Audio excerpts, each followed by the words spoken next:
श्री स्वामी समर्थ.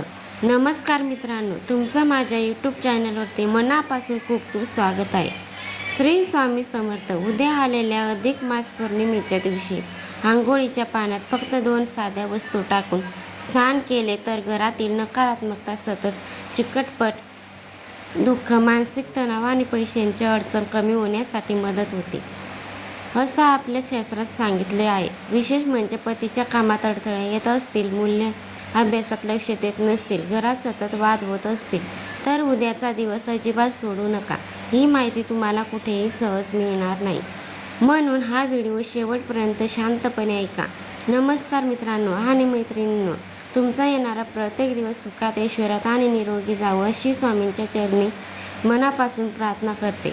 माझ्या मैत्रिणींनो आणि मित्रांनो, अधिक मास हा एक पवित्र आणि दुर्मिळ महिना आहे. या महिन्याला पुरुषोत्तम मास असे म्हटले जाते. भगवान श्री विष्णूंना प्रिय असलेला हा महिना खूप पवित्र मानला जातो आणि ह्या महिन्यात येणारी पौर्णिमा तर आणखीनच विशेष असते. 3 वर्षातून एकदाच येणारा हा योग अनेक लोक खूप श्रद्धेने वाट पाहतात. कधी कधी घरात सर्व काही असूनही मनाला शांती नसते. पैसा येतो पण टिकत नाही. घरात एकदा ना एकदा आजारी पडत राहतात. मुले ऐकत नाही व तिच्या कामात वारंवार अडथळे येतात. काही लोकांना तर असं वाटते की आपल्या घरावर कुणाची तरी नजर आहे. कितीही प्रयत्न केले तरी यश मिळत नाही. तुम्हालाही असं जाणवतं का? मग उद्याचा दिवस तुमच्यासाठी खूप महत्त्वाचा आहे. आपल्या शास्त्रामध्ये काही असे छोटे छोटे उपाय सांगितले आहेत, जे श्रद्धेने आणि योग्य दिवशी केले तर मनाला खूप समाधान मिळते.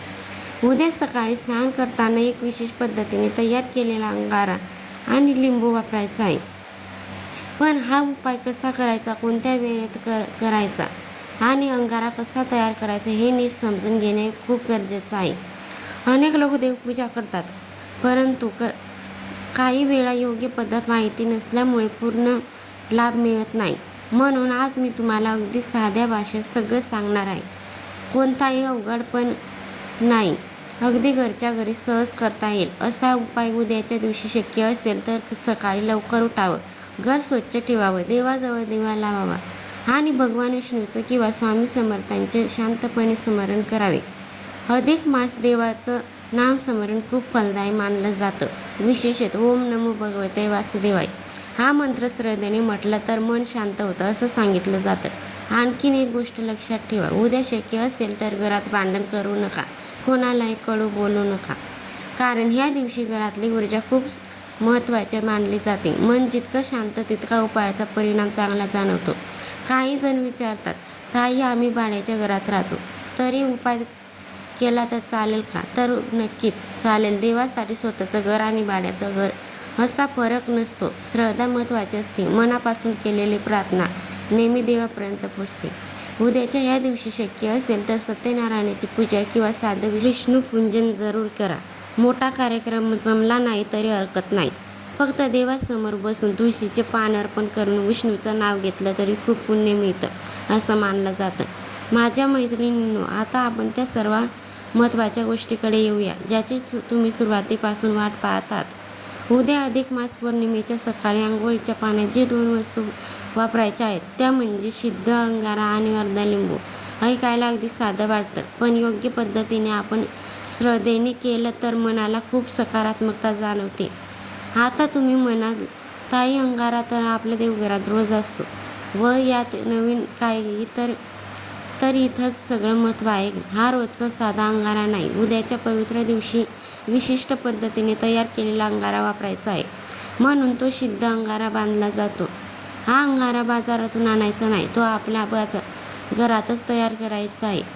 आणि काळजी करू नका, यासाठी फार काही मोठं साहित्य लागत नाही. अगदी साध्या वस्तूमध्ये हा उपाय पूर्ण होतो. उद्या सकाळी शक्यतो सूर्योदयाच्या आधी किंवा लवकर उठावं. पूर्ण आंघोळ करण्यापूर्वी फक्त हातपाय आणि तोंड स्वच्छ धुवावे. त्यानंतर देवाजवळ किंवा घरातील शांत जागी बसावं. मनात कोणताही राग, चिडचिड किंवा घाई ठेवू नका. शांत मनाने हा उपाय करायचा आहे. आता तुमच्याकडे मातीची छोटी पंती, तामण किंवा तांब्याची प्लेट असेल तर ती घ्या. त्यामध्ये गाईच्या शेणाची छोटी गौरी असेल तर खूप चांगलं. काही ठिकाणी तिला उपळा असेही म्हणतात. जर गौरी मिळाली नाही तर शुद्ध भीमसेनी कापूर वापरू शकता. पण शक्य असेल तर गौरी वापरणं अधिक शुभ मानलं जातं. आता ती गौरी किंवा कापूर पेटवायचा आहे आणि तो जळत असताना त्यामध्ये 2 वस्तू टाकायच्या आहेत. पहिली म्हणजे काळे तीळ आणि दुसरी म्हणजे पांढरी मोहरी. म्हणजेच या दोन्ही वस्तू घरातील नकारात्मकता दूर करण्यासाठी खूप महत्त्वाच्या मानल्या जातात.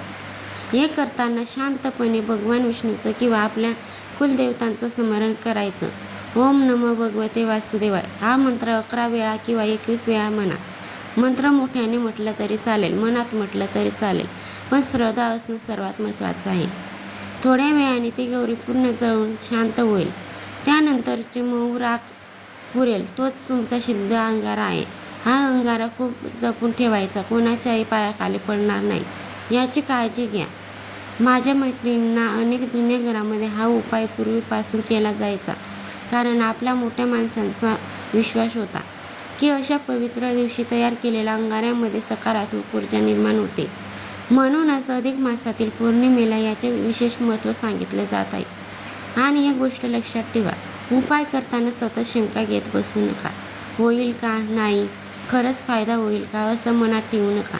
देवावर विश्वास ठेवून केलेली प्रार्थना मनाला वेगळीच ताकद देते. आता हा सिद्ध अंगारा तयार झालात, पण तो आंघोळीच्या पाण्यात नेमका कसा वापरायचा, लिंबू कधी पिळायचं आणि पाणी कसं तयार करायचं आणि स्नान करताना कोणती प्रार्थना म्हणायची हे सगळं आता आपण सविस्तरपणे जाणून घेऊया. आता सर्वात महत्त्वाचा भाग नीट समजून घ्या. सिद्ध अंगारा तयार झाल्यानंतर तो आंघोळीच्या पाण्यात कसा वापरायचा हे योग्य पद्धतीने करणे खूप गरजेचे आहे. कारण अनेक लोक वस्तू तर वापरतात, पण पद्धत चुकते आणि म्हणून मनासारखं समाधान मिळत नाही. उद्या सकाळी स्नानासाठी स्वच्छ बादलीमध्ये पाणी घ्या. शक्य असेल तर थोडंसं कोमट पाणी वापरा. पाण्यासमोर 2 मिनिट शांत उभे राहा. मनात देवाचं नाव घ्या. घाई गडबड करू नका. हा उपाय करताना मन शांत असणं खूप महत्त्वाचं आहे. आता डाव्या हाताच्या तळव्यावर एक छोटासा चिमूटभर सिद्ध अंगारा घ्या. खूप जास्त घेण्याची गरज नाही आणि उजव्या हाताच्या अनामिका बोटाने तो अंगारा त्या पाण्यात सोडा. अंगारा टाकताना मनात भगवान विष्णूचं किंवा स्वामी समर्थांचं स्मरण करा. यानंतर एक ताजं पिवळं लिंबू घ्या. लिंबू खराब नसावा, त्यावर काळे डाग नसावेत. आता ते लिंबू मधोमध कापा. त्यातील अर्ध्या लिंबाचा रस त्या अंगारा टाकलेल्या पाण्यात पिळा. हे करताना काही लोक विचारतात की ताई पूर्ण लिंबू वापरायचं का? तर नाही, फक्त अर्धा लिंबू पुरेसा आहे. उरलेले अर्धा लिंबू बाहेर झाडाजवळ किंवा वाहत्या पाण्यात टाकू शकता. आता उजव्या हाताने ते पाणी हलक्या गोलाकार दिशेने 3 वेळा ठेवला आणि मनात शांतपणे प्रार्थना करा. माझ्या घरातील दुःख, अडचणी, नकारात्मकता आणि दारिद्र्य दूर होवो.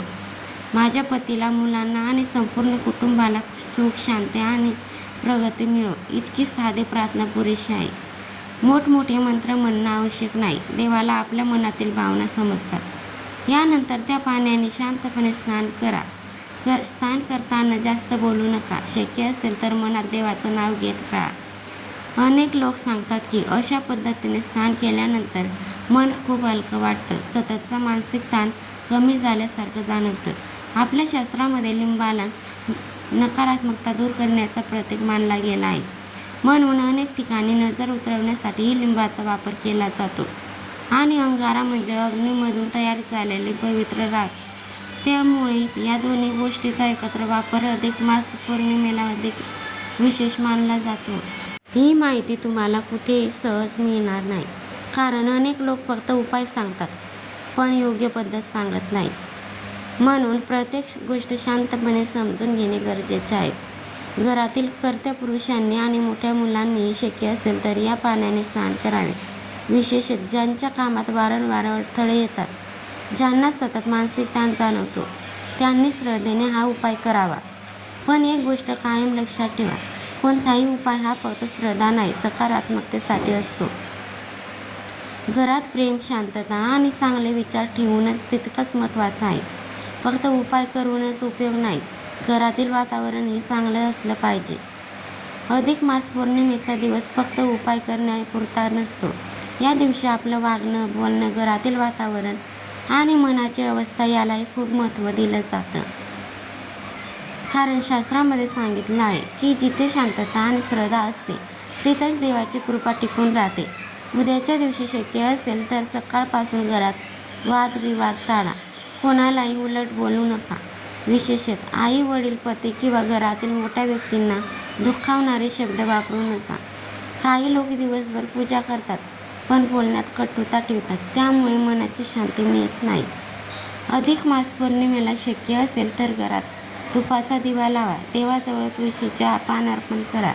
भगवान विष्णूंना तुळस खूप प्रिय मानले जाते, म्हणून ह्या दिवशी तुळशीला पाणी घालणं, तिच्यासमोर दिवा लावणं खूप शुभ मानलं जातं. आणखी एक छोटी गोष्ट लक्षात ठेवा. उद्या घरात अन्न वाया जाऊ देऊ नका. शक्य असेल तर एखाद्या गरजू व्यक्तीला अन्नदान करा. काही लोक मोठमोठे उपाय करतात पण दानधर्म करत नाहीत. आपल्या धर्मामध्ये अन्नदानाला खूप मोठे पुण्य सांगितलं आहे.